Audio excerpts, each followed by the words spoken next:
গনিমতের মালের যে ব্যাপারটা বলেন, যে ওই সময় কি এর থেকে আর কোনো বেটার ওয়ে ছিল কিনা, এটা নিয়ে আপনি একটা ডিবেটে বলছিলেন যে জেনেভা কনভেনশন আইনের কথা, যে যারা আর কি ভাই যুদ্ধবন্দী সুমন নারী ভাই, থাকে। সুমন ভাই, এর বহু বছর হ্যাঁ ভাইয়া। আগে থেকেই এমনকি বাইবেলেও এর থেকে বেটার কথা হ্যালো। বলা আছে। আপনি কি শুনতে পাচ্ছেন? জি, শুনতে পাচ্ছি ভাইয়া। আচ্ছা। এর থেকে হ্যাঁ হ্যাঁ। বেটার ভাই বাইবেলের ভিতরেও এর থেকে ভালো কথা বলা আছে। বাইবেলের ভিতরেও এর থেকে মানে আপনি যদি কোরআনের সাথে ইসলামের বিধান আর বাইবেলের বিধান কম্পেয়ার করেন, আপনি দেখবেন বাইবেলের বিধান এর থেকে কোরআনের থেকে বেটার। আপনাকে আমি দেখাচ্ছি বাইবেলে এই বিষয়ে কি বলা আছে এবং প্রাচীনকালের যে আইন কানুন ছিল সেই আইন কানুনগুলোর ভিতরে এই জিনিসগুলো অনেকগুলা আইন কানুনে এই জিনিস ভালো কথা বলা আছে। মানে জি। ইসলামের থেকে কম্পেয়ার করলে ইসলামের থেকে অনেক ভালো কথা বলা আছে সেই সমস্ত জায়গাতে। আমরা দেখি দেখেন, আ দেখেন এটা হচ্ছে গিয়ে আ ব্যাবিলনিয়ান সভ্যতার কথা তো আপনি জানেন নাকি? জি জি জি, এটা বেগুলিয়ান, তো হ্যাঁ, ক্যারেলীয় আ সভ্যতা। বহু বছর আগে। এটা তো হচ্ছে গিয়ে আচ্ছা মানে ১ম এ খ্রিস্টপূর্ব, এটা হলো খ্রিস্টপূর্ব, খ্রিস্টপূর্ব হ্যাঁ, কত সালে? খ্রিস্টপূর্ব, হ্যাঁ। নাম্মু ছিলেন একজন প্রাচীন সুমেরীয় মহারাজা। তার চালু করা বিধিবিধানের অংশবিশেষ পাথরে খোদিত অবস্থায় বর্তমান ইরাকের একটি এলাকা থেকে উদ্ধার করা হয়েছে। প্রাচীন সুমেরীয় সভ্যতায় খ্রিস্টপূর্ব ২১০০ থেকে খ্রিস্টপূর্ব ২০৫০ অব্দের মধ্যে খোদিত এই প্রাচীন সুমেরীয় ফলকে, এটা হচ্ছে পৃথিবীর প্রাচীনতম আইন বিষয়ক ফলক। জি ক্রীতদাস জি, হ্যাঁ। সম্পর্কিত আইনবিধির উল্লেখ আছে। এর প্রায় ৩০০ বছর পরে শুরু হওয়া প্রাচীন ব্যাবিলনিয়ান সভ্যতার একজন বিখ্যাত মহারাজা হামুরাবি, এই উনি হচ্ছেন বিখ্যাত খুবই পৃথিবীর ১ম আইন জি হ্যাঁ প্রণয়নকারী। হ্যাঁ, ওনার একটা আইন আছে, হ্যাঁ, আইনের হ্যাঁ, এই যে হামুরাবি আইন। হামুরাবি আইন, হ্যাঁ, প্রচলিত আইন বিধিতেও দাসপ্রথার অস্তিত্ব পাওয়া যায় এই জিনিসগুলোতে। এবং খ্রিস্টপূর্ব ৫৯৪ সালে এথেন্সের সোলন, এটা দেখেন, গ্রিসের এথেন্সের সোলন সম্পূর্ণভাবে ঋণ দাস প্রথা নিষিদ্ধ করেন। দেখেন, ঋণ দাস মানে হচ্ছে গিয়ে ঋণের কারণে মানুষ দাসে পরিণত হইতো। ঋণ শোধ করতে না পারলে তখন মানুষ দাসে পরিণত হইতো। সেটা সামাজিকভাবে প্রচলিত ছিল। এই জিনিসটা খ্রিস্টপূর্ব ৪৯৪ খ্রিস্টপূর্বে সোলন, প্রাচীন এথেন্সের যে ছিলেন, শাসক ছিলেন সোলন, সে সম্পূর্ণভাবে ঋণ দাস প্রথাটা নিষিদ্ধ করেন। ২ নম্বর বিষয় হচ্ছে মেসোপটেমিয়ান সভ্যতায় কৃষিকাজে কৃতদাসরা নিযুক্ত হতো বলে জানা যায়। এবং এইখানে আরো মজার ব্যাপার হচ্ছে পারস্য এবং প্রাচীন মিশরেও কৃতদাস প্রথার অস্তিত্ব ছিল। প্রাচীন রোমে কৃতদাস প্রথা সবচেয়ে ব্যাপক আকার ধারণ করেছিল। রোমান অর্থনীতি মূলত কৃতদাস প্রথার উপর নির্ভরশীল হয়ে পড়েছিল। রোমান সাম্রাজ্যের কিছু কিছু শাসকের আমলে দাসেরা সম্পত্তির অধিকার পেয়েছিল, অর্থাৎ তারা নিজেরা অর্থ উপার্জন করে সম্পত্তি ক্রয় করতে পারত এবং নিজের জন্য জি সেই সম্পত্তি ব্যয়ও করতে পারত। সেনেকা ছিলেন একজন রোমান দার্শনিক, রাজনীতিবিদ এবং নাট্যকার। উনিও অত্যন্ত বিখ্যাত। উনি মানে অত্যন্ত বিখ্যাত একজন নাট্যকার। উনার নাটক এখনো পৃথিবীর বিভিন্ন জায়গাতে মঞ্চস্থ করা হয়। উনার জন্ম ছিল খ্রিস্ট আ ৪ খ্রিস্টপূর্ব এবং মৃত্যু হয়েছে ৬৫ খ্রিস্টাব্দে। তিনি তার চিঠিতে উল্লেখ করেছেন, তোমরা তাদের সাথে বন্ধুত্বপূর্ণ সম্পর্ক রাখো। তাদেরকে দাস বলো না, বরঞ্চ বলো তারা মানুষ এবং বন্ধু।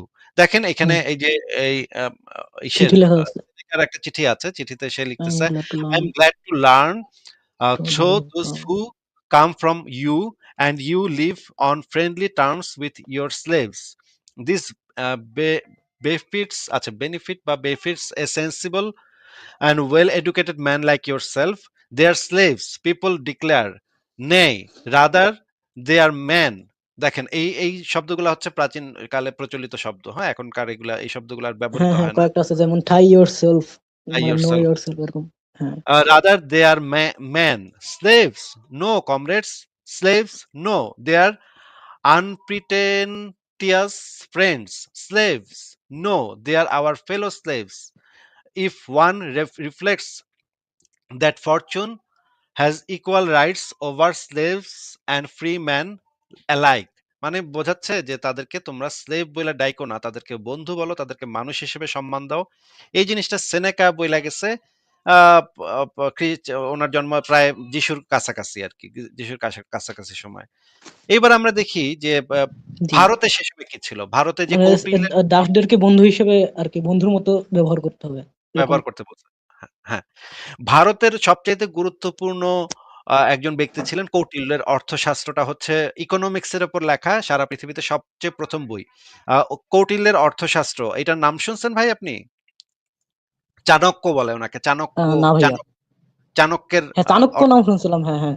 চাণক্যই হচ্ছে কৌটিল্য, হ্যাঁ?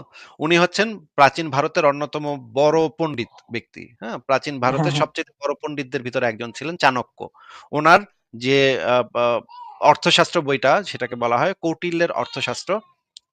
এই অর্থশাস্ত্র বইটার ভিতরে যে জিনিসটা পাওয়া যায়, উনি কিন্তু মুহাম্মদের থেকে বহু বছর আগের। দেখেন উনার অর্থশাস্ত্র বইটাতে আমি যেটা হ্যাঁ, এটা পাইছি, অনেক আগের। হ্যাঁ।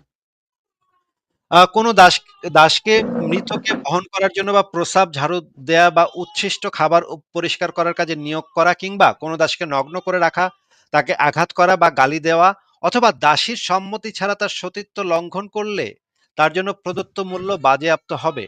সতীত্ব লঙ্ঘনের সাথে সাথে তারা স্বাধীনতা অর্জন করবে। এইটা কৌটিল্যের অর্থশাস্ত্রে লেখা আছে যে দাসীর সম্মতি ছাড়া যদি কেউ তার সাথে যৌন সঙ্গম করে, তাহলে তাকে সাথে সাথে স্বাধীনতা দিয়ে দিতে হবে। সে সেই দাসীটা স্বাধীন হয়ে যাবে। এবং আরেক হুম। জায়গাতে বলা আছে, আমি আপনাকে সেই বই বের করেও দেখাতে পারবো। আরেক জায়গাতে বলা আছে, যখন একজন মালিক তার কৃতদাসীর সাথে কৃতদাসীর ইচ্ছার বিরুদ্ধে সহবাস করবে, তখন মালিককে সেই কারণে শাস্তি দেওয়া হবে।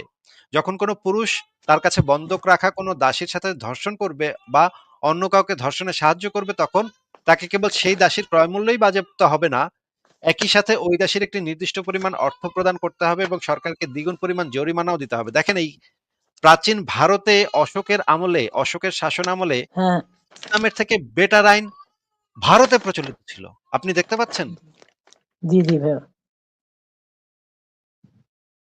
এ হ্যাঁ। আচ্ছা, আচ্ছা, এটা কিন্তু এটা তো আপনার মানে আমি বলতে চাইছি এটা তো মধ্যপ্রাচ্যের কোনো না। একটা হলো গ্রিকে, আর একটা না, হলো না, আপনার কি বলে ভারতীয় অঞ্চলে। মানে আস্তে, দুইটা তো আস্তে, আলাদা অঞ্চল। ভাই আমি তো আস্তে আস্তে যাচ্ছি। আপনি একটু দেখেন, এখানে এটা হচ্ছে ভারতে অশোকের আমলে এবং কৌটিল্যের অর্থশাস্ত্রে এই জিনিসটার হ্যাঁ, রাজা বর্ণনা পাওয়া অশোকের আমলে। হ্যাঁ, বুঝতে পারছি। এবং গুপ্ত যুগেও এই আইনের কিছু কিছু প্রচলন দেখা যায়। কৌটিল্যের অর্থশাস্ত্রে এই বিষয়ে একদম পরিষ্কার বর্ণনা আছে। হ্যাঁ, দাসীদের সাথে কেউ তাদের সম্মতি ছাড়া করলে সে সাথে সাথে স্বাধীনতা পাওয়া যাবে। এবং আরো মজার ব্যাপার হলো, ভারতের সম্রাট অশোক দাস বাণিজ্য পুরা উচ্ছেদ করে দিছিল। কিন্তু ভারতে কিন্তু তখন দাস বাজার একদম উচ্ছেদ করে দিছিল। একদম আচ্ছা দাস ভাই, বাজার আমি তো নিষিদ্ধ। যতদূর জানি সম্রাট অশোক ছিলেন একজন বৌদ্ধ ধর্মের আর কি পৃষ্ঠপোষক। সম্রাট অশোক তিনি প্রথম জীবনে হিন্দু ছিলেন, কিন্তু প্রথম জীবনে তিনি প্রচুর পরিমাণে খুন খারাপি করছে, প্রচুর পরিমাণে মানুষ হত্যা করছে এবং প্রচুর পরিমাণে যুদ্ধ করছে। বিরাট বড় যোদ্ধা ছিলেন।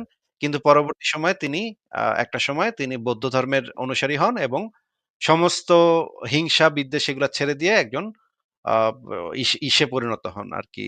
মানে কোনো আর যুদ্ধ করবেন না এই সিদ্ধান্ত নেন, কাউরে কখনো মারবেন না এই সিদ্ধান্ত নেন।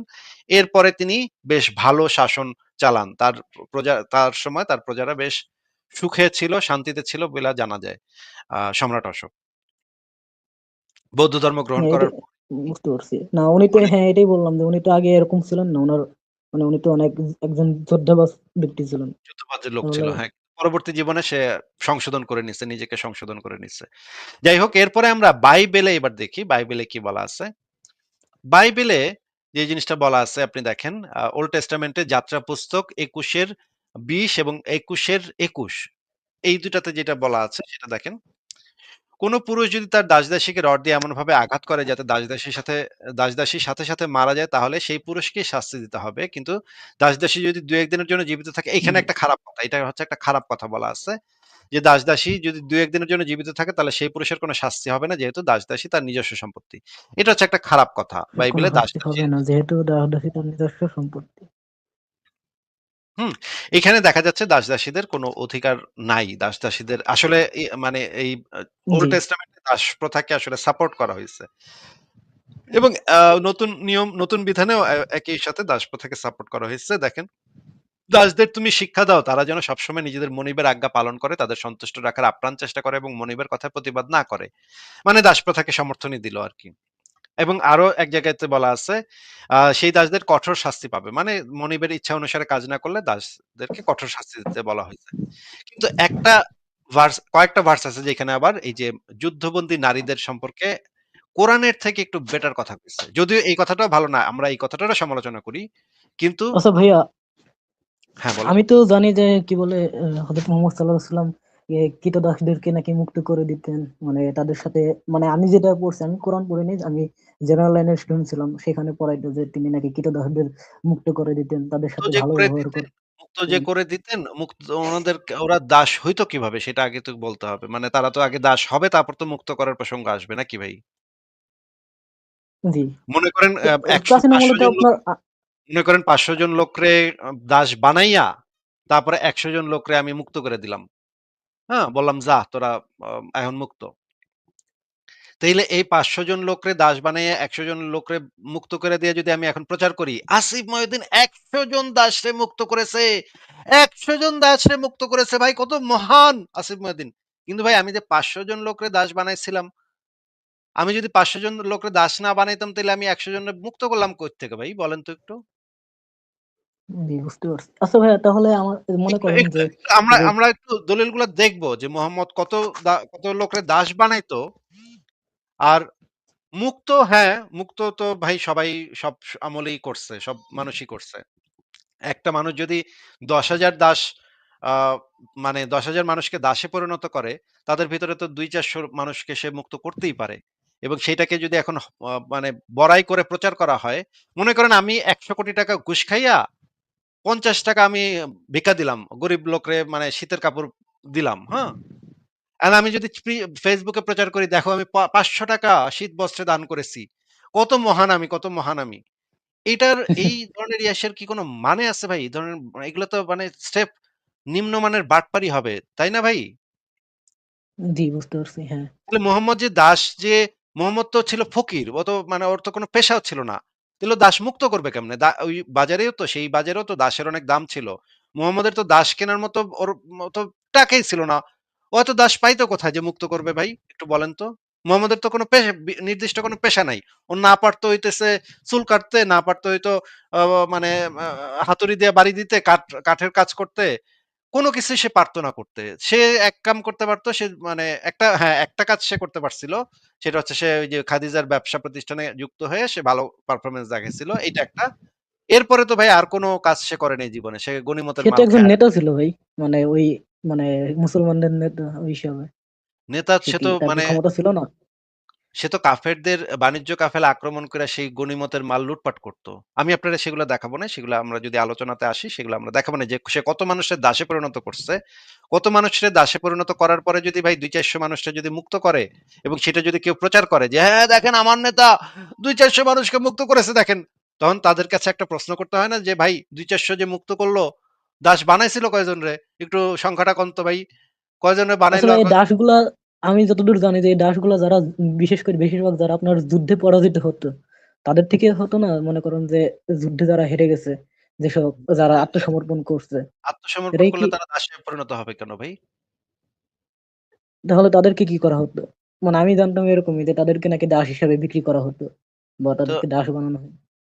একজন আ ভাই ইসলামে তো আক্রমণাত্মক জিহাদ জায়েজ আছে। মানে হচ্ছে কেউ যদি ইসলাম গ্রহণ না করে তাহলে তাদের উপরে আগ বাড়ায় গিয়ে তাদেরকে আক্রমণ করে তাদেরকে ২ টা অপশন দেয়া। তোরা ইসলাম গ্রহণ করবি নাইলে মাইরা ফালামু।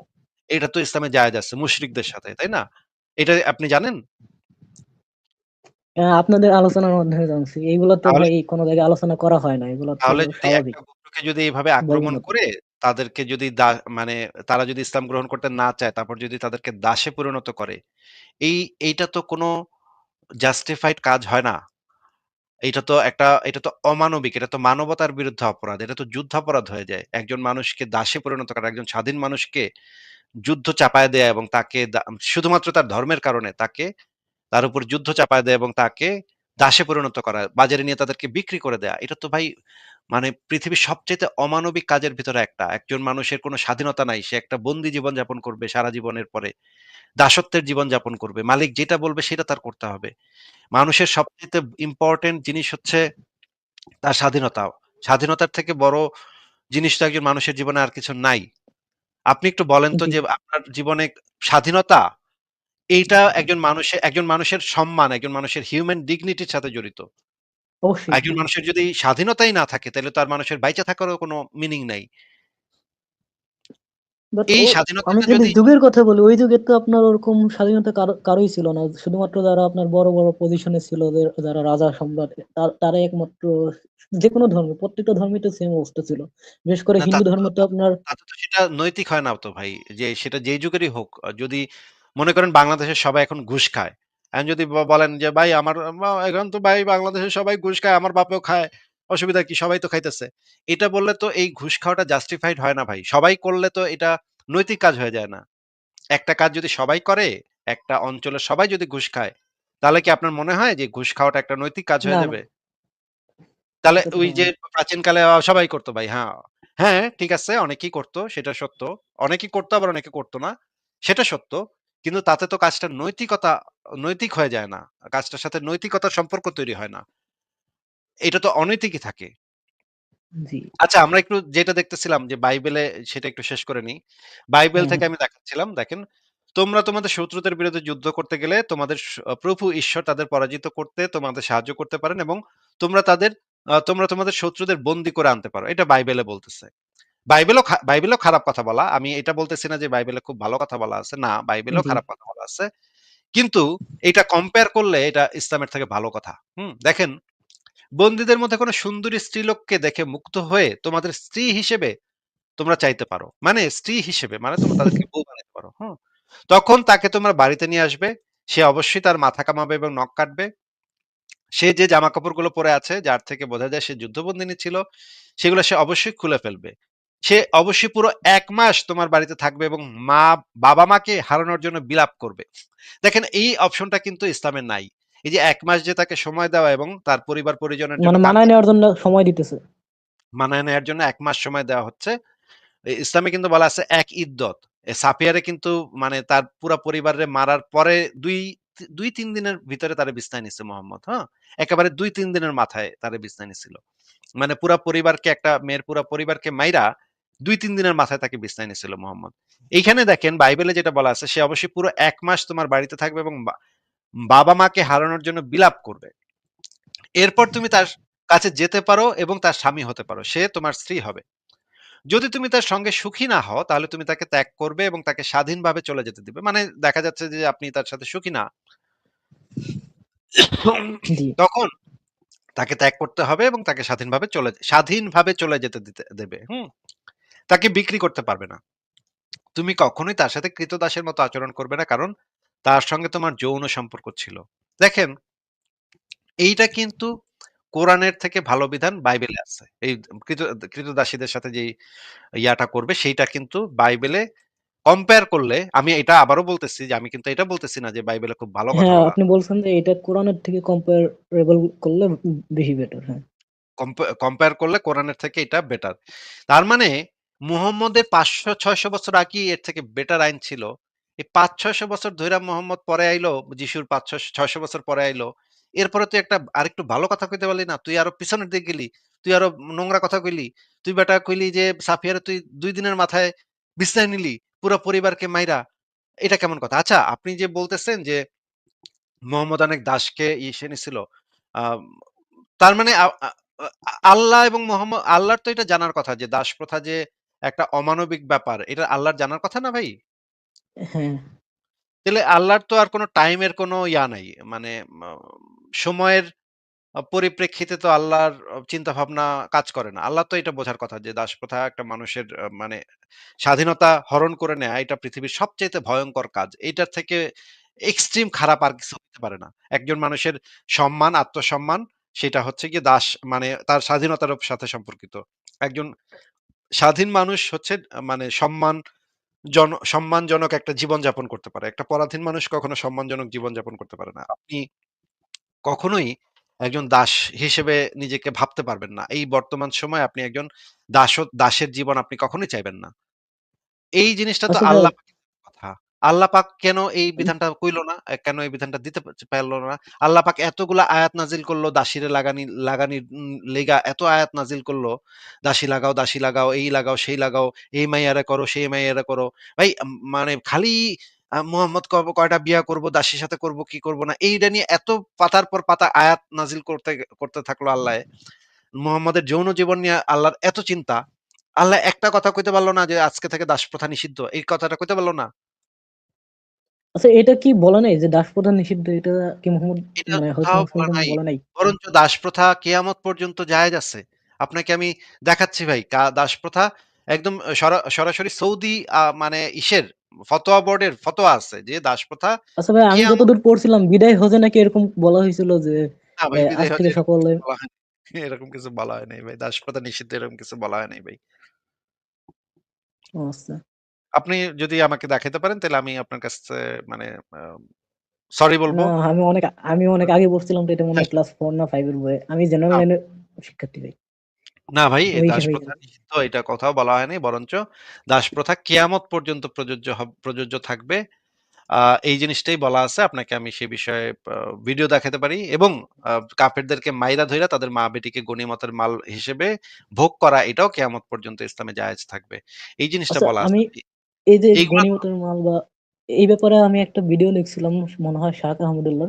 তিনি বললেন যে মানে ওই সময় আর কি, যে মনে করেন যে কাউকে যদি মানে কেউ যদি মারা যায়, তার স্বামী, ভাই, তখন তার একটা নিরাপত্তার ব্যাপার থাকে, এই জন্য নাকি ওই তাদেরকে। আচ্ছা, আচ্ছা, আচ্ছা, আচ্ছা, আচ্ছা, আচ্ছা, আচ্ছা, আস্তে, আস্তে, আস্তে।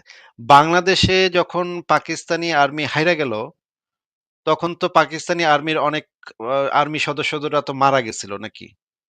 হ্যাঁ, হ্যাঁ, এখন ওই আর্মি সদস্যদের পরিবারও তো বাংলাদেশে তখন ছিল, ক্যান্টনমেন্টে ছিল তখন। হ্যাঁ, ক্যান্টনমেন্টে। বাংলাদেশে বাংলাদেশের কোনো মুক্তিযোদ্ধারে দেখছেন? কখনো শুনছেন এই কাহিনী? যে বাংলাদেশ তখন ওই মাইয়াদের জৈবিক চাহিদা পূরণ করার জন্য ওই মাইয়াগুলারে দাসী বানাইছে। এই টাইপের কোনো কথা কখনো শুনছেন? এটা শুনি নাই, বাট এটা আপনার যুগের তো একটা ব্যাপার আছে যে ওইটা আরো আপনার 1400 বছর আগের যুগ, আর এখন বর্তমানের ১৪০০ যুগ। বছর আগের যুগ তখন কি? আমি তো এই জিনিসটা বুঝতেছি না। মানে বাংলাদেশের মানুষেরা কি করছিল বলেন তো? এই যে ৯০,০০০ সৈন্য যে ধরা পড়ছিল তাদের সাথে কি করছিল বাংলাদেশের আর্মি?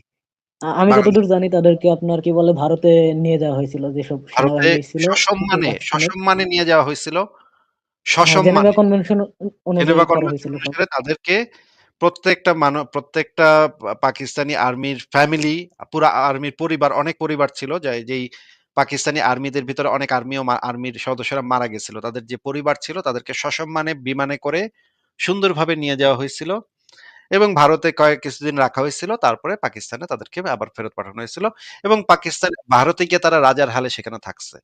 এই জিনিসগুলা মানে ইন্ডিয়ান যে নথিপত্র, সেই নথিপত্র ঘাটলে আপনি দেখতে পারবেন যে তাদেরকে বেশ ভালো সম্মান দিয়েই তাদেরকে রাখা হয়েছিল। এখন আ বাংলাদেশের মুক্তিযোদ্ধারা তো কইতেই দিতে পারত যে ওরা পাকিস্তানে গিয়া কি করব? ওরা কি করব? ওদেরকে আমরা গনিমতের মাল হিসেবে রাইখা দেই। এটা তো বাংলাদেশের কোন আর্মি করে নাই, তাই না? না, না। কেন করে নাই? একটু বলেন তো? কারণ ওরা তো এটা ওরা করলে বাইরের থেকে চাপ আসতো আপনার। ওদেরটা তো ওরা বুঝবো, তাই না? ওরা কেমনে খাইবো, কেমনে পড়বো এটা তো ওরা বুঝবো। আর আপনার তো এটা দায়িত্ব না যে তাদের জৈবিক চাহিদা মিটাইতে তো ওই মায়েরা আইসা তো আপনারা কয় নাই যে, "ভাই, আপনারা আমার জামাইরে মারছেন, আহেন আমার জৈবিক চাহিদা পূরণ করেন ভাই।" হ্যাঁ? এটা তো মানে ওই মেয়েরা তো আইসা আপনারে কইবো না, তাই না? জি, এটা ঠিক। আপনার কি মনে হয় এটা পৃথিবীর কোন মেয়ে এটা কইবো? যেই বেটারা তার স্বামীরে মারছে, তার ভাইয়েরে মারছে, তার বাপেরে মারছে, ওই মায়েরা নাচতে, নাচতে আইসা কইবো যে, ভাই, আপনি আমার ভাইয়েরে মারছেন, স্বামীরে মারছেন, বাপেরে মারছেন, আহেন আমার জৈবিক চাহিদা পূরণ করেন।" এটা ভাই পৃথিবীর কোন মাইয়া কইবো? হয়তো ওই সময় সাথে, সাথে বলবে না, বাট পরবর্তীতে বলতেও পারে। আমি তো ভাই বুঝতে এরকম পারছেন আমার কথা? এটা তো আমি আমি মনে করি না এটা কখনো সম্ভব। কোন মেয়ের পক্ষে কোন আত্মসম্মান বোধসম্পন্ন মানুষের পক্ষে সম্ভব না। না, এটা কোন সম্ভব না। হ্যাঁ। যেই সেনাবাহিনী তার বাবাকে, তার প্রিয় বাবাকে মারছে, তার প্রিয় ভাইকে হত্যা করছে, তার প্রিয় স্বামীকে জবাই করছে। সেই বাহিনীর যারা জবাই করছে তাদের সাথে সে জীবনে কোনদিন মানে তাদেরকে মানে প্রেম মহব্বত করবে তাদের সাথে? এইটা তো ভাই সম্ভব না ভাই। এইগুলা যারা বলে তারা হচ্ছে গিয়ে মানে নরপশু। যারা এই কথাগুলা বলে যে সেই মেয়েরা স্বেচ্ছায় জৈবিক চাহিদা জৈবিক চাহিদা। ভাই এগুলো হচ্ছে রেপ গুলাকে জাস্টিফাই করার জন্য তারা এগুলো মিথ্যা কথা বলে। পাকিস্তান আর্মিও বাংলাদেশে আইসা যখন ২ লক্ষ নারীকে ধর্ষণ করছিল, তারাও এই কথা বলছিল যে বাঙালি নারীরা পাকিস্তানি সেনাবাহিনীর আ বড় আ মা জওয়ানদের দেইখা মুগ্ধ হইয়া নিজ ইচ্ছায় নাকি আ আ ক্যান্টনমেন্টে গিয়া তাদের কাপড় খুলে দিছিল। ভাই এগুলা হচ্ছে ধর্ষণকে জাস্টিফাই করার জন্য মানে যে যারা হচ্ছে গিয়ে আক্রমণ করে, আক্রমণকারী বাহিনীর সম্পূর্ণ মিথ্যাচার। এগুলা ভাই একটু সেন্সিবল মানুষ হলে এগুলা বোঝা যায় যে এগুলা সম্পূর্ণ হুম, মিথ্যা কথা। এগুলা পৃথিবীর ইতিহাসে কখনো সম্ভব না। কোন একটা মেয়ে তার ভাইরে, তার বাপেরে, তার স্বামীরে, তার ছেলেরে মারছে। সেই বেড়াগুলার সাথে গিয়া চুমাচুমি করবে। এটা ভাই কোনভাবে সম্ভব না। কোন কালে সম্ভব না। কোন যুগে সম্ভব না। ওই মেয়ে তবে পারলে ইতিহাসে তো এরকম অনেক হ্যাঁ, দেখা গেছে যে অনেক ক্রীতদাস যারা ক্রীতদাসী ছিলেন পরবর্তীতে বড় বড় জায়গায় চলে গেছেন, মানে অনেক কি বলে রাজা সম্রাটদের নিকট। অনেকে তার ভাগ্যকে মাইনে নিচ্ছে। অনেকে ইতিহাসে এরকম যারা আছে তারা অনেকে বুঝতে পারছে যে আমাদের আসলে আর কিছু করার নাই। আমরা এখন কোথাও কিছু করতে পারবো না। এই মানে বাহিনী এতই খারাপ আমার ধর্ষণ হইতেই হবে। অনেক মেয়ে আছে যারা বোঝে যে তারা এখন ধর্ষণ হইতে হবে। কিছু করার নাই। আমি কিছু করতে পারবো না। কারো কাছে বিচার দেওয়ার নাই। এই কারণে অনেক মেয়ে আছে তারা নিজেদের ভাগ্যকে মেনে নেয়। কিন্তু তার মানে এটা না ভাই যে সে স্বেচ্ছায় এই কাজটা করছে। আপনি যদি আ বাংলাদেশেও এরকম অনেক হাউসওয়াইফ আছে যারা স্বামীর লাত্থিগুতা খেয়ে পইড়া থাকে। এখন ভাই তারা তাদের ভাগ্যকে মেনে নিচ্ছে। যে আমাদের তো লাত্থিগুতা খায় থাকতে হবে। আমাদের বাসায় একটা কাজের মহিলা ছিল। তার স্বামী তারে ডেইলি রাতে পিটাইতো। মহিলা মাইনে নিচ্ছে। মানে সে তার এই স্বামীরই মাইনে নিচ্ছে। সে তার ভাগ্যরে মাইনে নিচ্ছে। কিন্তু তার মানে এটা না যে সে সুখে ছিল। সে ভাই প্রতিদিন সে কাঁদতো। যে তার স্বামী অত্যাচার করে। কিন্তু তার কি করার আছে? তার কিছু করার নাই। সে এইটাকে ভাগ্য হিসেবে মাইনে নিচ্ছে। পৃথিবীতে এরকম অনেক মানুষ আছে যারা এইটা ভাগ্য হিসেবে একসেপ্ট করে নেয়। কিন্তু তার মানে তো এটা না যে সে এই জিনিসটাকে আ নিজ ইচ্ছায় বাইছে নিচ্ছে এই পরিস্থিতিটাকে। এটা তো মানে ভাই কেউ নবী কি আপনার তাদেরকে স্বেচ্ছায় আপনার ক্রীতদাস বানাতো, মানে নবী নিজের থেকে? নিজের থেকেই তো বানাইতো। নবী তো তাদেরকে ক্রীতদাস বানাইতো। মানে ক্রীতদাস ওটা বানায় বলেনি আমি, এদেরকে এক লাইনে দাঁড় করাইতো। সে নিজে বলতো সে নিজে নিজে আদেশ দিত নাকি এটা বলতেছে? হ্যাঁ, নিজে আদেশ দিত। নিজে আদেশ দিয়া আচ্ছা। লাইন ধরে দাঁড় করাইতো মেয়েদেরকে। তারপর মেয়েদেরকে বলতো, "তোমরা কে কোনটারে নিবা বাইসা নাও।" সাহাবীদের বলতো, "তোমরা কে কোন মাইয়া নিবা বাইসা নাও।" তারপরে যেগুলা ভালো যুদ্ধ করছে, কোপাকুপি ভালো করছে তারা আরকি সুন্দরী মাইয়াগুলোরে নিত। এই যে খায়বার আক্রমণে হচ্ছে গিয়ে দাহিয়া কালবি সে সাফিয়ারে বাগে নিয়ে আনিছিল। হ্যাঁ? সে সাফিয়ারে দেখছে সুন্দর, এটারে আগে আগে বাগে নিছে। নিয়া বিছনায় যাইতেছিল আরকি। মানে একটু পরে বিছনায় তুলবো। তখন একজন আইসা মোহাম্মদরে কইলো যে, হুজুর, হুজুর, আরে এ তো সাফিয়ারে পাইছে। সাফিয়া তো অনেক সুন্দরী, মারাত্মক সুন্দরী হুজুর। হে নবী, সাফিয়া তো আপনার যোগ্য। হ্যাঁ, আপনি করেন এটারে। তখন আচ্ছা, এটার মোহাম্মদ কি আবার কোনো আছে ভাই, রেফারেন্স আছে এরকম ভাবে লেখা আছে? এরকম আছে, হ্যাঁ, আমি আপনারে দেখাচ্ছি। একদম এইরকমই আছে ভাই। মানে একজন এসে কইতেছে যে, নবী, সাফিয়া তো অনেক সুন্দরী, হেব্বি সুন্দরী সাফিয়া, হ্যাঁ? মারাত্মক ইয়া এটারে আপনি নেন হুজুর। তখন নবী কয়, "এই ডাক, এটারে ডাক, দাহিয়াতুল কালবিরে ডাক।" হ্যাঁ? কালবিরে ডাইক্কা তখন কয় যে, তুমি এটারে দিয়া দাও, আমারে দিয়া দাও।" দাহিয়া কালবি কয়, "না, আমি দিমু না। আমি তো পাইছি, আমি দিমু না।" হ্যাঁ? গড়িমসি করতেছে। তখন এটার সাথে নিয়া দাঁড়ান দেখাচ্ছি। আ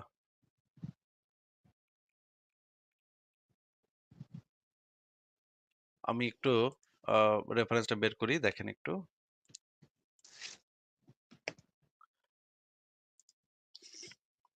আ এই যে দেখেন, এই সাফিয়ার স্বামী ছিল হচ্ছে গিয়ে কিনানা, হ্যাঁ? দেখেন আ এই যে সিরাতুন নবী পৃষ্ঠা নাম্বার ৩৫৪ তে যে জিনিসটা বলা আছে। ভাই, সুমন ভাই, আপনি কি পড়তে দেখতে পাচ্ছেন? হ্যাঁ, হ্যাঁ। আচ্ছা দেখেন, রাসূলুল্লাহ কে আ আ বনু আবুল হুকায়কের কামুস দুর্গের বিজয় দান করলেন। তখন অন্য এক রমণী সহ সুফিয়া বিনতে হুয়াই ইবনে আখতাব তার কাছে আনা হলো। এদেরকে নিহত ইহুদীদের মৃতদেহের পাশ দিয়ে নিয়ে আসা হয়েছিল। মানে সাফিয়াকে তার যে আত্মীয়স্বজন, পাড়া-প্রতিবেশী, গোত্রের যে লাশগুলা আছে, পুরা গোত্রের লাশগুলার উপর দিয়ে পাশ দিয়ে তাদেরকে আনা হইছে। ঠিক আছে? সোফিয়ার হুম। সঙ্গী রমণীটি তখন তাদের মৃতদেহ দেখতে পেল। তখন সে ভীষণ চিৎকার জুড়ে দিল। তাদের মুখমণ্ডলে করাঘাত করতে লাগলো এবং মাথায় ধুলো মাখতে লাগলো। মানে সাফিয়ার সাথে যে মেয়েটা ছিল, সেই মেয়েটা এই মৃতদেহগুলা দেইখা, তার আত্মীয়স্বজনদের মৃতদেহগুলা দেইখা সে চিৎকার করে কাঁদতেছে। হ্যাঁ? এবং মাথায় এইভাবে মুখে এইভাবে মেয়েরা এইভাবে মুখে থাপড়ায় না, মুখে থাপড়াইতেছে। হ্যাঁ। হ্যাঁ, রাসূলুল্লাহ তাকে দেখে বলল, ওই শয়তান মহিলাকে আমার নিকট থেকে দূরে সরিয়ে নাও। এরপর তিনি সাফিয়াকে নিজের কাছে নিয়ে আসতে বললেন। সাফিয়া নিজেকে অত্যন্ত গুটিয়ে নিয়ে তার পেছনে গিয়ে দাঁড়ালেন, আর রাসূলুল্লাহ তার নিজের চাদরখানা বিছিয়ে দিলেন। তখন উপস্থিত মুসলমানরা বুঝে নিলেন যে রাসূলুল্লাহ তাকে নিজের জন্য বেছে নিয়েছেন। আচ্ছা, ওই জিনিসটা আপনাকে দেখাচ্ছি। এইটুক হচ্ছে গিয়ে দেখেন, এখানে আমি দেখাইলাম যে সাফিয়াকে কিভাবে আনা হয়েছিল। মানে মৃতদেহগুলোর উপর দিয়ে তাকে আনা হয়েছিল, ধরে নিয়ে আসা হয়েছিল। এখন আমরা দেখি যে এই যে আমি যেটা বললাম যে আ সুন্দরী ছিল। আমি একটু খুঁজে নেই। দেখেন আচ্ছা ভাই, আ এর মাঝখানে একটা প্রশ্ন করতে পারি আমি?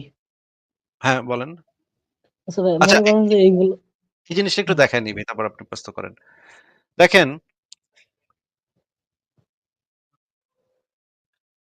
এই যে দেখেন সহিহ মুসলিম ৩৩৬৬ নম্বর হাদিস। আমরা খায়বার জয় করলাম, বন্দীদের একত্রিত করা হলো। মানে সব মেয়েদেরকে একত্রিত করছে, লাইন ধরে দাঁড় করাইছে। ঠিক আছে? হুম। তখন দাহিয়া নবী সাল্লাল্লাহু আলাইহি সাল্লামের নিকটে এসে বললেন, হে রাসূলুল্লাহ, কয়েদীদের মধ্যে থেকে আমাকে একজন দাসী প্রদান করুন। তিনি বললেন, যাও, একজন দাসীকে নিয়ে যাও। তিনি সাফিয়া বিনতে হুয়াইকে নিয়ে গেলেন। তখন এক ব্যক্তি নবীর কাছে উপস্থিত হয়ে বলল, ইয়া নবী, নবী আল্লাহ, আপনি বনু কুরাইজা ও বনু নাজিরের সর্দার হুজাইনের কন্যা সাফিয়াকে দাহিয়াকে দিয়ে দিয়েছেন। ইনি একমাত্র আপনারই উপযুক্ত হতে পারে। আরেকটা বর্ণনাতে আছে, দেখেন আরেকটা বর্ণনা পড়ি। তিনি বললেন তাকে। এবং মানে দাহিয়া দাহিয়া কালবি কত কত বড় বাটপার দেখেন, সে আবার ৭টা দাসী নিছে। এটার মানে এক্সচেঞ্জের জন্য সে ৭টা দাসী নিচ্ছে। ঠিক আছে? মানে এখানে তো মোহাম্মদ লেখা খরিদ করেন, মানে কিনে নেন। না, না, না।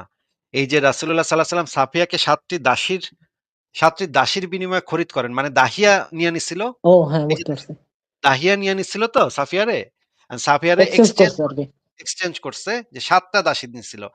দাহিয়াও কত বড় বাটপার দেখেন। সে আবার বুঝছে নবী এই সুন্দরী মেয়ের পায়ে তো ছাড়বো না। এটার বদলে সে গুইন্না, গুইন্না ৭ টা দাসী নিচ্ছে। হ্যাঁ? ৭ টা ৭ টা দিবেন হুজুর। তাইলে আমি আপনারে সাফিয়ারে দিমু। তখন মোহাম্মদ ৭ টা দাসী দিছে। আচ্ছা, এই ৭ টা দাসীর মালিক কে ছিল কোন তো ভাই? মোহাম্মদ সাল্লাল্লাহু মোহাম্মদ ছিল। তাহলে মোহাম্মদের তো অলরেডি ৭ টা দাসী ছিল। সেই ৭ টা দাসী দিয়ে সে সাফিয়ারে নিচ্ছে, তাই না? হ্যাঁ। এই ৭ টা দাসী কই পাইল কোন তো দেখি? আসমান থেকে পড়ছে মোহাম্মদের উপরে নাকি? না, এই যুদ্ধবন্দী যারা ছিল মনে হয়। মানে মোহাম্মদ অনেকগুলা নিত। আর মোহাম্মদ তো ১/৫ নিত। আচ্ছা, ওই জিনিসটা আমি দেখাই যে সুন্দরী সাফিয়ার কথা যেখানে বলা হচ্ছে সেইটা একটু দেখি। এটা তো অনেক বড় লেখা। খুঁজে বাইর করাটাও আরকি মুশকিলের ব্যাপার। আ আমার লেখাগুলা এখন এত বড় হয়ে গেছে যে আমি অনেক কিছু খুঁজে পাই না। হ্যাঁ? আচ্ছা, দেখি আমি এইখানে আছে নাকি? এটা হচ্ছে আল বিদা ওয়ান নিহায়া গ্রন্থে। আ না, এটা না। ভাই, আমি কি প্রশ্নটা করতে পারি? হ্যাঁ, বলেন। আচ্ছা, আপনি শুরুতে যে জিনিসটা বলছিলেন যে মনে করেন যে রহিম তার বইতে লিখছে যে সে ঢাকা থেকে কমলাপুর আসছে গাড়িতে করে। এখন কথা হলো যে সে কেন তার বইতে তার সম্পর্কেই খারাপ জিনিস লিখতে যাবে যে সে একটা মেয়েকে ধর্ষণ করছে? সে তো এই মানে এটা জিনিসটাকে কেন খারাপ লিখবে বলে সে? মনে করে নাই। সে তো শোনেন ভাই, আমাদের আ এলাকায় আ আমাদের গ্রামে ডাকাত ছিল। ডাকাত তার করত, ও মানে প্রশংসা করে, নিজের প্রশংসা করে, আত্মপ্রশংসা করে বলত, "আমার বাপে তো আরো বড় ডাকাত ছিল। জানোস? আমার বাপে এক কোপ দিয়া মানে আ ৩-৪ টা মানুষ মেরে ফেলাইত।" এটা গর্ব করে বলত। আ এইটা যখন আমি শুনি, সে তার আত্মীয়স্বজনদের কাছে এই গল্প করত যে, "আমার বাপে এত বড় ডাকাত ছিল, আমি আর কি ডাকাত? আমার বাপে আরো বড় ডাকাত ছিল। আমার বাপে এক কোপে ৩টারে মাইরা ফেলাইতো।" হুম? এই গল্পটা সে গর্ব করে বলত। কারণ সে মনে করত ডাকাতি জিনিসটা খুব ভালো। হুম? বিরাট কাম করছে তার বাপে। এটা সে গর্ব করার জন্য বলত। কিন্তু আমি যখন শুনতাম তখন আমি ভাবতাম যে, আরে, তারা হইতেছে ডাকাত ফ্যামিলি, তারা এই কথা বলতেছে তার বাপে আরো বড় ডাকাত ছিল। এটা আবার গর্ব করে বলতেছে, এটা কেমন কথা? এরকম আপনি শুনছেন না যে মানে অনেক সময় অনেকে গর্ব করে এমন একটা কথাবার্তা বলে, যে কথাটা আপনার কাছে আপনি শুনলে তো বুঝতে পারবেন যে এটা তো চরম অমানবিক কথাবার্তা। আমি হ্যাঁ। এরকমও শুনছি যে আমাদের এলাকায় একজন লোক ছিল যে হচ্ছে গিয়ে বাবরি মসজিদ ভাঙার সময় সে গর্ব করে বলতেছিল, হিন্দুগো বাড়ি আগুন দিয়ে আসছি, হ্যাঁ? হিন্দুগো বাড়ি আমি তখন মনে, মনে ভাবতেছি সে খুব গর্ব করে বলতেছে বিষয়টা যে সে বিরাট একখান কাম করছে। কিন্তু আমি যখন শুনলাম তখন আমি তো ভাবতেছি যে হিন্দুদের বাড়ির ভিতরে তো বাচ্চা ছেলেমেয়েও থাকে। যদি ওই বাচ্চা ছেলেমেয়ে আগুনে পুইড়া যায় তখন কি হবে? আমি তো এটা ভাবতেছি। কিন্তু সে কিন্তু আর এটা বুঝতেছে না যে সে কি কইতাছে, এই কথাটার মিনিংটা কি? এটা কিন্তু সে বুঝতেছে না। সে ভাবতেছে সে বিরাট একখান কাম করছে। বিরাট একখান বাপের বেটার মতো কাম কইরা আইছে। এইজন্য সে এই জিনিসটা ফেনায়, ফেনায় আমারে কইতাছে। ভাই এই যে হাদিস, কোরআনে হাদিসে এবং সিরাত গুলাতে যেগুলা লেখা আছে, এগুলা তো ভাই খুব গর্ব করে এই কথাগুলা বলা যে আমার নবী কাফের মারছে, অনেক কাফের মারছে। ভাই এগুলা তো আমাদের কাছে ধর্মের কারণে মানুষকে হত্যা করে, এগুলো তো আমার কাছে কিন্তু অমানবিক। এগুলা তো কোনো সময় বলে না ভাই। এগুলা তো মানে যারা মনে করেন আমাদের যুগে এসে যারা ওয়াজ করে তারা তো এইসব কথা জীবনেও বলে না। তারা তো সবসময় খালি একটা জিনিসই বলে যে নবীন ছিল অনেক দয়ালু ব্যক্তি। তার মতো আচ্ছা, ভালো মানুষ হয় না। আর এগুলা শুনেই তো আমরা বড় হইছি। আচ্ছা আমি ওই রেফারেন্সটা একটু খুঁজে বের করি যে যেটার ভিতরে যে তাকে বলা হচ্ছিল যে অনেকগুলা সুন্দরী মানে রমণী। সুন্দরী, হ্যাঁ। এই যে দেখেন এই যে পাইছি। সহিহ বুখারী তাওহীদ পাবলিকেশনস ২৮৯৩ দেখেন। অতঃপর যখন আল্লাহ তাআলা তাকে দুর্গের উপর বিজয়ী করলেন তখন তার নিকট সাফিয়া বিনতু হুয়াই ইবনু আখতাবের সৌন্দর্যের কথা উল্লেখ করা হলো। তিনি ছিলেন সদ্য বিবাহিতা এবং তার স্বামীকে হত্যা করা হয়েছিল এবং আল্লাহর রাসূল তাকে নিজের জন্য মনোনীত করলেন। দেখলেন ভাই সৌন্দর্যের কথা উল্লেখ করা হলো, দেখা যাচ্ছে? হ্যাঁ, হ্যাঁ, হ্যাঁ। সৌন্দর্যের কথা উল্লেখ করার পরে সে দাহিয়া বিন দাহিয়াতুল কালবির আরেকটা হাদিস দেখেন, সুনান আবু দাউদ ২৯৯৫। আমরা খায়বার আক্রমণ করি। মহান আল্লাহ যখন এ দুর্গ জয় করালেন এবং হুয়াইয়ের কন্যা সাফিয়ার সৌন্দর্যের কথা রাসূলুল্লাহ সাল্লাল্লাহু আলাইহি ওয়াসাল্লামের কাছে বর্ণনা করা হয়। তিনি সদ্য বিবাহিতা ছিলেন এবং তার স্বামী এ যুদ্ধে নিহত হয়েছিল। রাসূলুল্লাহ সাল্লাল্লাহু আলাইহি ওয়াসাল্লাম তাকে নিজের জন্য পছন্দ করলেন। সেখান থেকে রওনা হলাম। আমরা সাদ্দুস সাবাহ নামক জায়গাতে পৌঁছলে তিনি মাসিক ঋতু থেকে পবিত্র হন। অতঃপর নবী তার সাথে নির্জন বাস করেন। মানে সঙ্গম করলো এই যে পিরিয়ড হইছিল। হ্যাঁ, এই সাদ্দুস সাহবা নামক জায়গা। এই জায়গাটা হচ্ছে ওই খায়বার থেকে অল্প একটু দূরে। এই যে দেখেন আমি ম্যাপ দিয়ে দিচ্ছি। এই যে খায়বার থেকে যদি আপনি হাইটা যান তাইলে ৭.৫ ঘন্টা লাগে। ৩৩ কিলোমিটার দূরে এবং উটে কইরা গেলে মানে ঘন্টা ১.৫ ২ সময় লাগবে। হুম? ২ ঘন্টা মেক্সিমাম ৩ ঘন্টা সময় লাগবে উটে কইরা গেলে। এই ৩-৪ ঘন্টার দূরত্বে যাওয়ার পরেই মুহাম্মদ তার সাথে সঙ্গম করে। কি একটা আচ্ছা, অবস্থা ভাই! এইগুলা যে লেখা আছে যে এগুলা করে, এগুলা তারা কিভাবে জানলো? মানে কি? মানে এটা এইটা যে কেউ এই যে গেটের সামনে আবার একজন পাহারা দিতেছিল দেখেন। সুনান আবু দাউদ শরীফ ২১২০ নম্বর হাদিস। তিনি বলেন এই যে দেখেন এই যে আবু আইয়ুবের প্রহারা না, এটা হচ্ছে এই গ্রন্থে আছে। সিরাতুন নবী ইবনে হিশাম ৩য় খণ্ড পৃষ্ঠা ৩৫৮। আবু আইয়ুবের প্রহরা। দেখেন আ রাসূলুল্লাহ খায়বার বা পথিমধ্যে যখন সুফিয়ার সাথে বাসর রাত উদযাপন করেন তখন তিনি তাকে রাসূলুল্লাহর জন্য পরিপাটি করেন। তার কেশবিন্যাস ও সাজগোজ করেন। মানে সাইজা-গুইজা তারে পাঠাইছে। হ্যাঁ? তিনি ছিলেন আনাস ইবনে মালিকের মা উম্মে সুলাইম বিনতে মিলহান। সে আবার সাফিয়ারে সাইজা-গুইজা গোসল-টোসল করায় চুল-টুল বাইন্দা দিয়া নবীর খাটে পাঠাইছে। হ্যাঁ? হুম, রাসূলুল্লাহ তার একটি গোলাকৃতি তাঁবুতে তার সাথে রাত্রি যাপন করেন।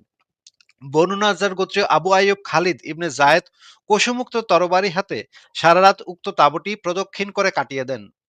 প্রত্যুষে রাসূলুল্লাহ যখন তাকে এই অবস্থায় দেখতে পেলেন, তখন তিনি তাকে জিজ্ঞেস করলেন, "তোমার কি হলো হে আবু আইয়ুব? তুমি দাঁড়িয়ে আছো কেন?" জবাবে তিনি বললেন, "ইয়া রাসূলুল্লাহ, আমি আপনার ব্যাপারে এই মহিলার পক্ষ থেকে আশঙ্কা করেছিলাম। কেননা আপনি তার পিতা, তার স্বামী এবং তার স্বজাতীয় লোকজনকে হত্যা করেছেন। আর সেও সবেমাত্র কুফরী জীবন থেকে এসেছে। সুতরাং তার পক্ষ থেকে আমি আপনার অমঙ্গল আশঙ্কা করেছি।" দেখেন এই বেটায় জি। সারারাত মানে তরবারি নিয়া মানে সে নিজেও এরকম ভাবছে যে সে তো মানে এটা ভালোভাবে নেয় নাই। মানে ওই মেয়েটা ভালোভাবে নেওয়ার কথা না এটা। যে তার বাবা-মাকে তার মোহাম্মদের ভাই-বোনকে ম মেরে ফেলছে। মোহাম্মদের খাস সাহাবী পর্যন্ত বুঝছে ঘটনা তো খুবই খারাপ অবস্থা। অবস্থাটা তো খুবই খারাপ। এই মাইয়ার বাপেরে মারছে মোহাম্মদ, এই মাইয়ার স্বামীরে মারছে, ভাইরে মারছে। পুরা জাতিগোষ্ঠী উড়াই দিছে মোহাম্মদ। এরে এই ২ দিনের মাথায় বিস্তায় নিতেছে। এইখানে তো একটা ঘটনা অঘটন তো ঘটতেই পারে। আমি পাহারা দেই গিয়া। সে আবার তরবারি নিয়া সারারাত ওই তাঁবুর চারপাশ পাহারা দিছে। ভাই এই বর্ণনাগুলা ও তো পড়লে তো বোঝা যায় যে মানে খুবই প্যাথেটিক মানে ঘটনা ওরা ঘটছে। নিজেরাও তার মানে এটা প্রমাণ হয় যে ওরা নিজেরাও জানে যে এটা ঠিক না। ও নিজেরাও বুঝে যে এই জিনিসগুলা ঠিক না। যে একটা মেয়ের মাত্র স্বামীরে বাইরে পুরা পরিবার উড়াই দিছে। এই মেয়েটার এখন বিছনায় তোলা। ভাই একটা মানুষের তো মন-টনও তো খারাপ থাকে ভাই। একটা মানুষরে এইভাবে একটা বিছনায় নেয়া একটা মেয়েরে, ভাই তার পুরা পরিবার, পুরা গোত্র পুরা উইড়া গেছে একটু আগে, ২ দিন আগে। একটা মানুষের তো কান্নারও তো একটা সময় দিতে হবে। ভাই এগুলা না মানে খুবই ঘিন্না লাগে এগুলা। একদম মানে ঘিন্না লাগে। আপনি একটু বলেন তো যে আপনার পরিবারের কোন মেয়ের সাথে এই ধরনের ঘটনা ঘটলে আপনার কাছে সেই মেয়েটার কাছে কেমন লাগবে বলেন তো একটু? এটার উত্তর তো ভাই ওইখানে দেওয়াই আছে। সে নিজেই তো এটা ভাবলো যে তার ১৪ গোষ্ঠী উড়াই দেওয়ার পর সে তো এটা ভালোভাবে নিবে না। এবং এটা মোহাম্মদও বুঝছে, মোহাম্মদের সাহাবারা সবাই জানতো এগুলা। এগুলা মানে ওপেন সিক্রেট ছিল যে এই মেয়েরা যে এই মেয়েগুলা এরা বুঝতো। এরা যে বুঝতো না তা তো না ভাই। আপনি তো এমন বলতে পারেন না যে ভাই অনেক আগে সবাই এরকম করতো। না ভাই। এই সময় এরা বুঝতো এগুলা যে এইমাত্র মেয়েটার পুরা পরিবার মারা হইছে। এখন বিছনায় তোলাটা এই মেয়েটার জন্য কতখানি কষ্টের। এরা ভাই বুঝতো এগুলা। এরা জানতো এগুলা। জাইনা শুইনা এই কাজগুলা করছে।